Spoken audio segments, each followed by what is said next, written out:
Bonjour tout le monde, bienvenue sur ma chaîne Immobilier 101 avec Christopher Salador où je partage avec vous trucs, astuces et stratégies gagnantes en immobilier. Aujourd'hui, vidéo spéciale, vidéo témoignage des jeunes, des gens qui ont acheté leur première propriété. J'ai avec moi Jessica et Michael. Et on va rentrer dans le vif du sujet de leur transaction dans un instant. Le marché de l'immobilier au Québec est en pleine explosion. Beaucoup d'opportunités pour les acheteurs de première maison et d'immeubles à revenus. Avec la méthode Salador, je vais vous outiller pour faire la meilleure transaction.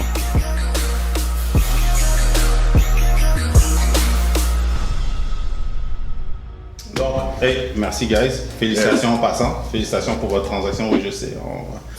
On purelle. Jusqu'à regarder ma micro.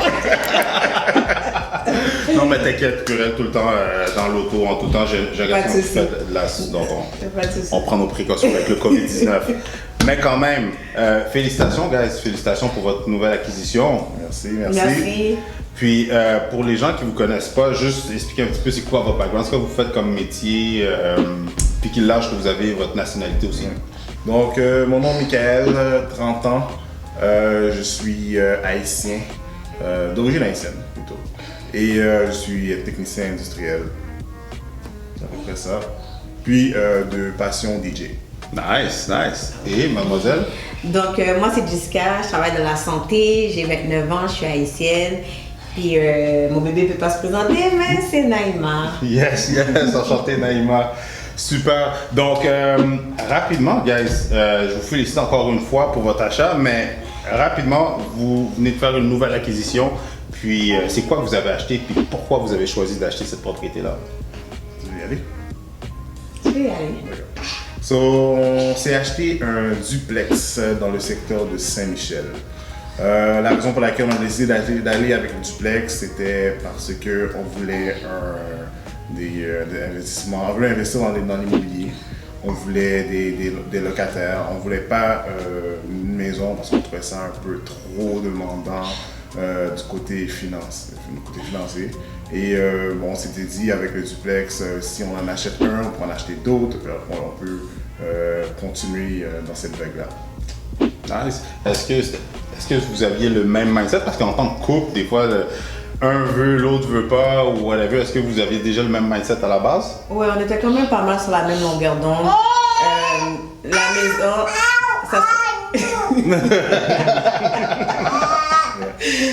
c'était pas de notre plan dans l'immédiat.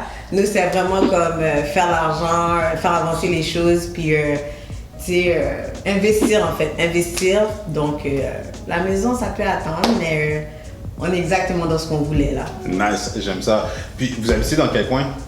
Comme je disais tantôt, on habite dans le secteur de Saint-Michel. Non, là, vous avez... Oui, avant Ok, donc moi, j'habitais à Rivière-des-Prairies et Jessica habitait à Saint-Michel. J'étais déjà à Saint-Michel. Fait que tu connaissais déjà le secteur? Ouais. Parfait. Est-ce que ça vous dérangeait un peu? C'est sûr que tu habites dans le coin. Pour les gens qui ont une mauvaise perception de Saint-Michel, est-ce que c'est vrai? Est-ce qu'ils devraient avoir peur d'acheter? Vous venez d'acheter. Qu'est-ce que vous pensez de tout ça? Pas du tout. Le secteur Saint-Michel, c'est un secteur qui est très, très tranquille comme quartier. Il n'y a vraiment pas beaucoup de choses négatives à dire Saint-Michel. C'est sûr qu'il y a beaucoup de monde, mais c'est un quartier qui reste quand même très tranquille, très beau aussi. Puis c'est à peu près ça.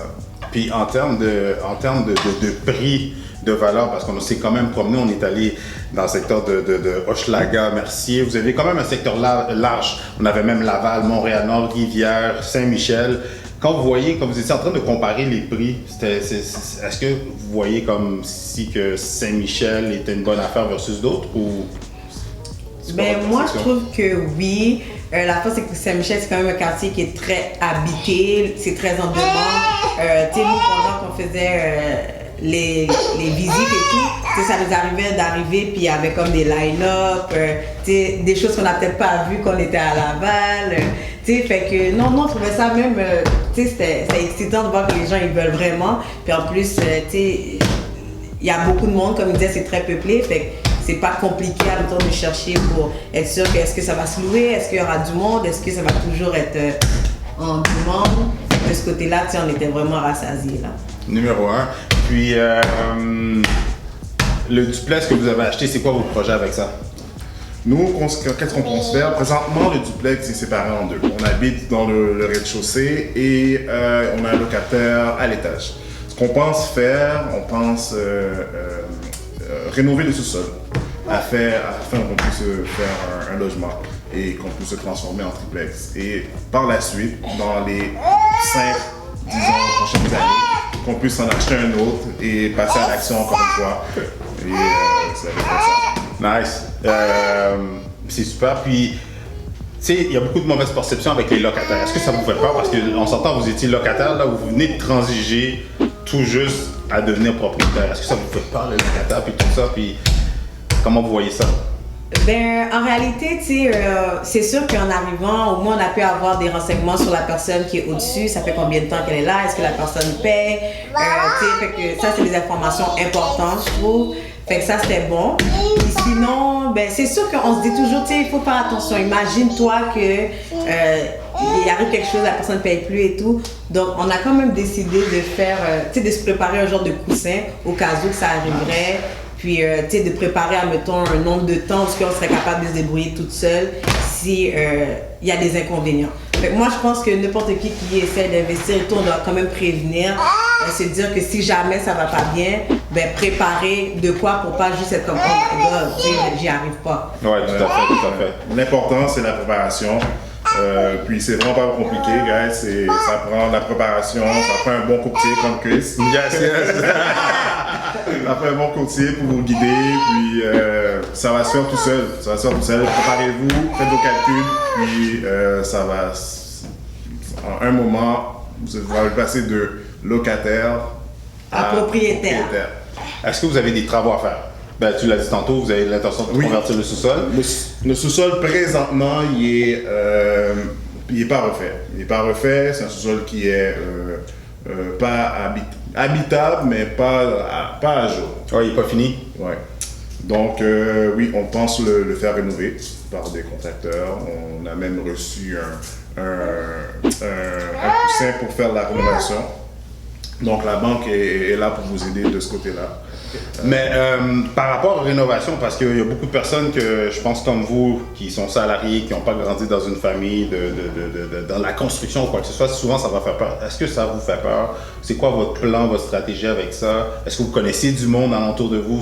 Comment vous voyez ça pour les rénovations à venir? Donc, moi je dis, chaque personne a une personne dans son entourage qui sait faire de la rénovation. Nous, on a trouvé nos personnes. C'est des personnes compétentes. Puis, ils sont venus regarder les travaux, ils nous ont rassurés, ils nous ont dit qu'est-ce qu'il fallait faire pour rendre l'appartement conforme et tout. Ça a pris, présentement, on est à la 2e soumission. Maintenant, on va prendre les décisions. Puis, on est presque good to go pour commencer les rénovations. Donc, ça ne fait pas peur du tout parce qu'on a des gens de confiance. Nice. Ouais, puis justement, fait que si jamais vous pensez, vous dites comme oh, j'ai pas de personne dans mon entourage et tout, mais posez des questions. Vous savez jamais, c'est sûr, vous connaissez quelqu'un qui connaît quelqu'un, puis Chris aussi, de toute façon, lui, il connaît tout le monde. C'est pas compliqué, là, c'est comme tu as besoin de telle chose, il demande, puis lui aussi a déjà ses contacts. Fait que c'est vraiment d'utiliser les personnes qui sont à côté de vous, puis de demander, soyez pas gênés, c'est sûr, même si c'est le copain de quelqu'un ou la belle-mère de quelqu'un, vous demandez juste, est-ce que vous connaissez quelqu'un qui fait de la réno? C'est sûr, vous allez trouver, vous publiez, quelqu'un connaît quelqu'un qui fait de la réno, vous allez trouver. Puis sinon, si vous voulez pas aller loin, puis trouver quelqu'un qui peut vous référer quelqu'un de vraiment compétent, ben il y a Chris aussi juste à côté de vous qui peut vous référer des gens compétents, puis que lui connaît déjà, fait que il connaît déjà leurs valeurs. Tout à fait. Ben, c'est un très bon point. Effectivement, que pour les gens qui ne savent pas, même si vous ne connaissez pas de personnes spécifiques, mais le courtier en tant que tel va vous référer ses références. Il va vous référer les personnes de confiance qui sait qu'ils vont faire un bon travail. Donc, c'est un très bon point que vous mentionnez là pour les gens qui ne le savent pas. Comment ça a été le processus avec moi puis pendant la transaction? Parce que c'est sûr aussi, pour les gens qui ne savent pas, on était... En plus, tu avais été atteint par le COVID-19. Ben, pas toi. Attention, correction. On a tous été atteints par le COVID-19. Je veux dire, dans le fond, on s'était rencontrés avant. Ouais. Tu m'avais dit, on s'était parlé justement quand le confinement est arrivé, COVID-19, etc. Tu avais perdu ton emploi. Par la suite, tu as été repris. Tu as repris à ton emploi ou whatever. Ouais. on a commencé à magasiner, je pense, Au mois de mars. au mois de mars en plus. Au mois de mars. Mais non. Non, au mois de mars, on s'est parlé. Après, mais c'était même pas au mois. Ouais. Moi, je dirais mai. Oui, dans le mois de mai, on s'est rappelé, tu m'as dit, Oui, Chris, c'est vraiment en mai qu'on a commencé. let's go, je suis prêt, j'ai la préautorisation. Ouais. Comment vous avez trouvé ça en plein COVID-19, justement, là, avec les masques, magasiner, moi qui vous dis go, les propriétés, la surenchère, quelles sont vos impressions par rapport à ça? Bon, ben, moi, au début, c'est sûr qu'avec la COVID, j'étais un petit peu réticente, juste pour pas attraper la COVID. Non, plus. Tu sais, c'est vraiment ça. Mais sinon, tu sais, la façon que ça a été fait, la façon que Chris nous a comme présenté comment ça va se faire, tu sais, c'était vraiment comme, tu sais, porter vos masques, porter des gants, vous devez, tu sais, ça s'est fait, on dirait, je me sentais pas vraiment comme ça, on était en COVID.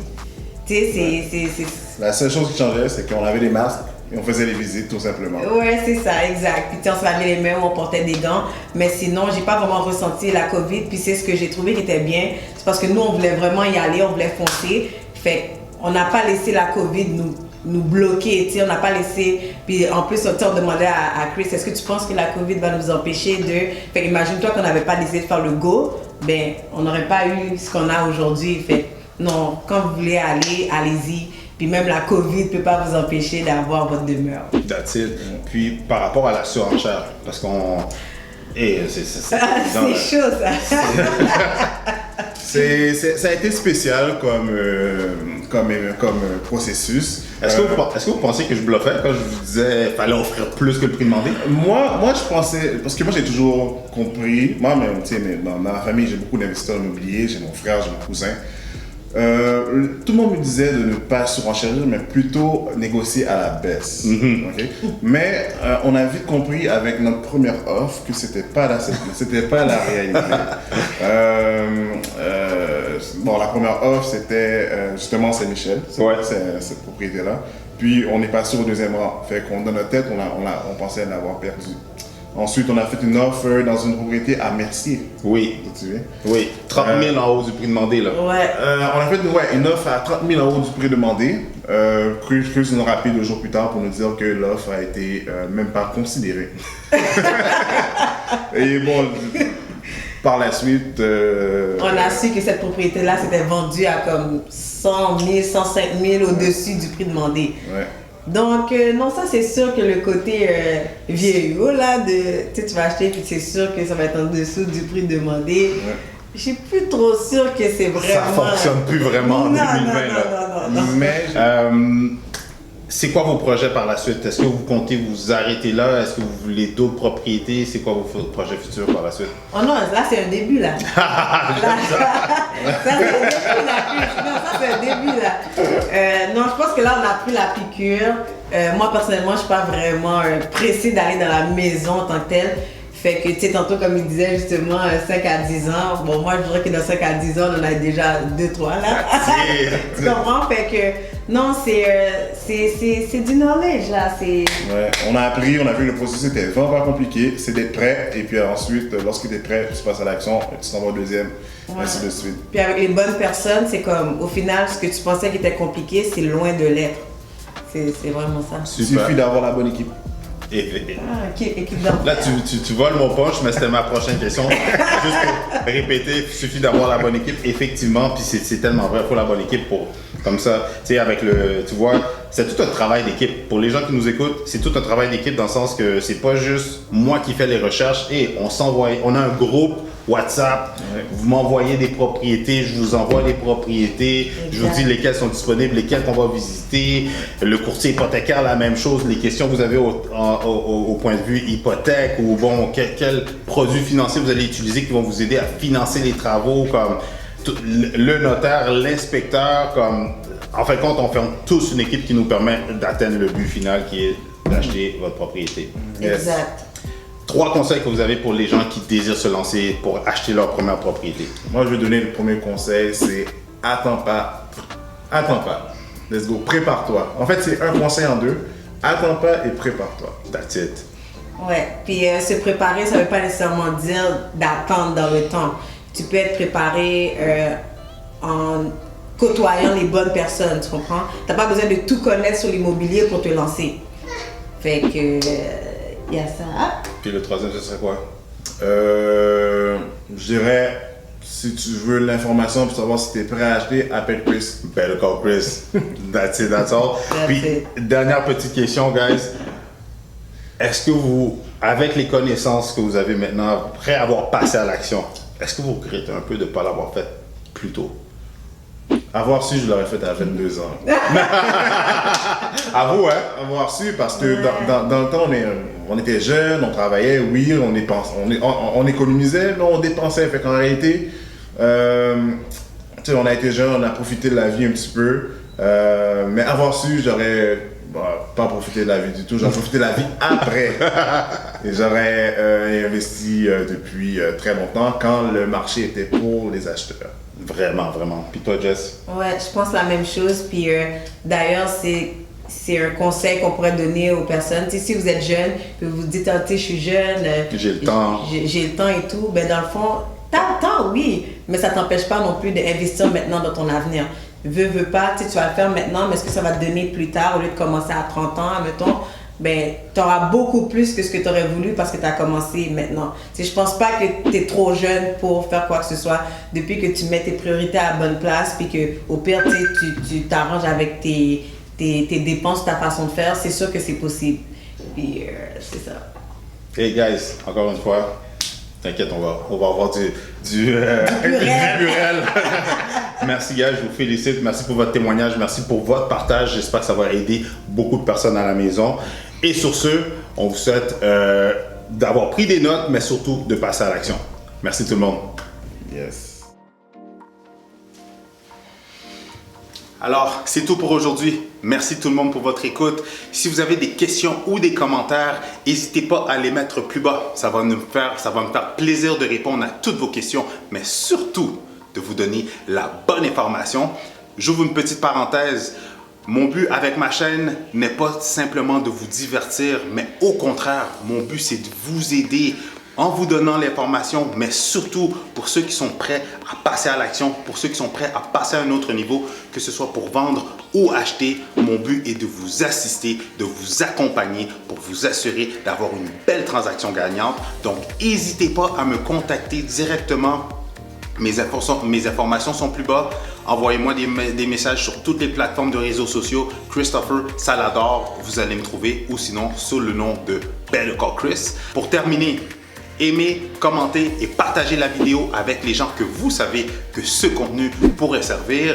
Et c'est Christopher Salador, votre courtier immobilier, en plus d'être votre guide, votre coach, votre conseiller en immobilier.